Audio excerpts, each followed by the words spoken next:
alive! It's alive! It's alive! It's alive!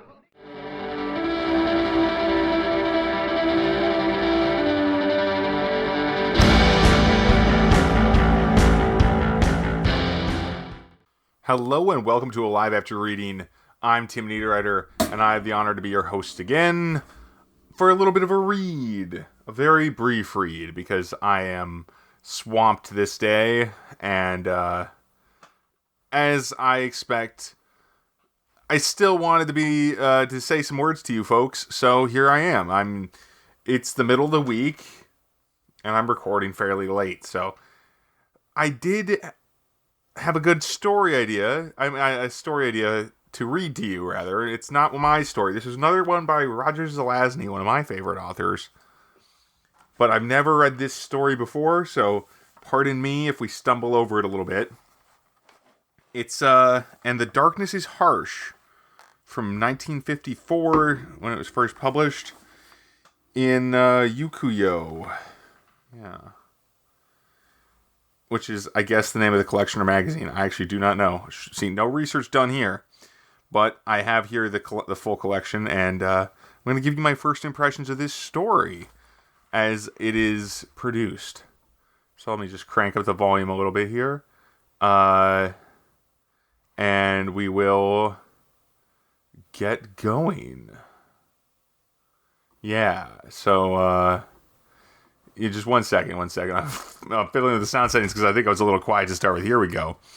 So, and the darkness is harsh, 1954. We are resting here, and we are waiting. Waiting. Do you know what it is like to wait?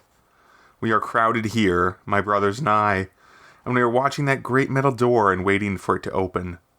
It is locked now, but it has opened before, and they say that sooner or later, it always opens. When we hear a soft click and the clean daylight from outside looks in, we will be ready. We are always ready. So are millions of our kin the world over, ready and waiting. They say that it is beautiful outside, that the warm light comes down from the sky and makes green things come up from the ground and live and grow. They say that at night it is beautiful too, that there is darkness that is pleasant and not harsh, and that there are thousands of little lights up in the sky.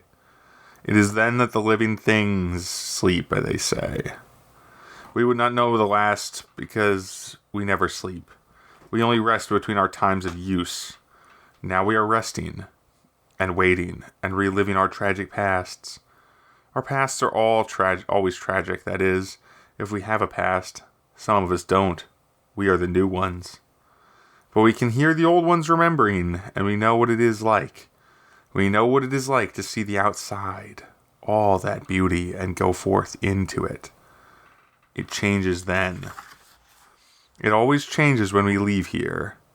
There are always other things in the sky than stars. And the night becomes a harsh darkness like that of home. At times, it is not always dark.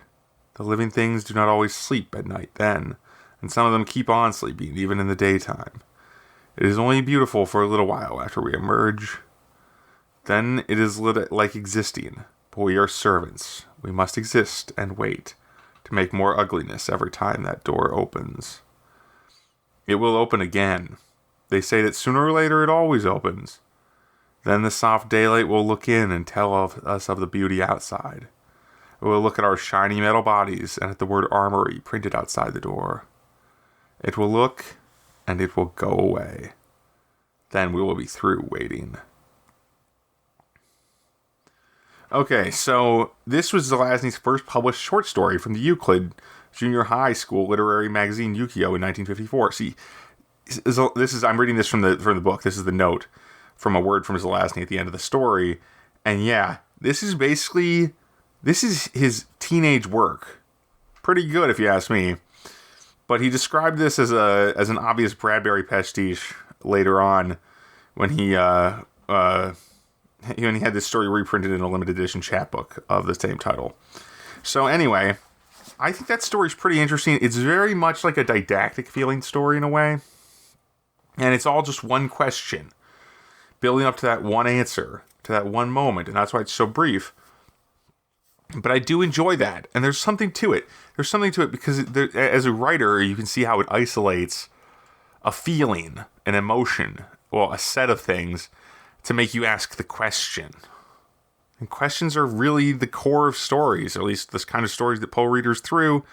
And I felt it. I felt myself being tugged through that book, that little story. It's only 2 pages long, less actually. But once I started it, once I read the beginning, I had to read it to the end, and it could have been a few more pages, and I probably still would have read it to the end. Even if it wasn't for this podcast, I would have done that in one sitting. But there's just a basic loop that opens, and until it closes, it's hard to put the story down.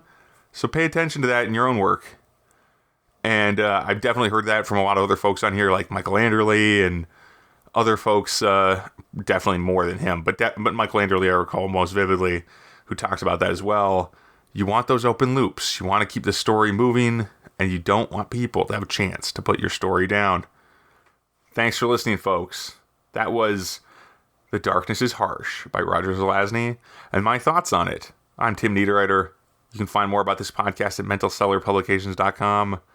Thanks for listening, and I'll talk to you at the end of the week.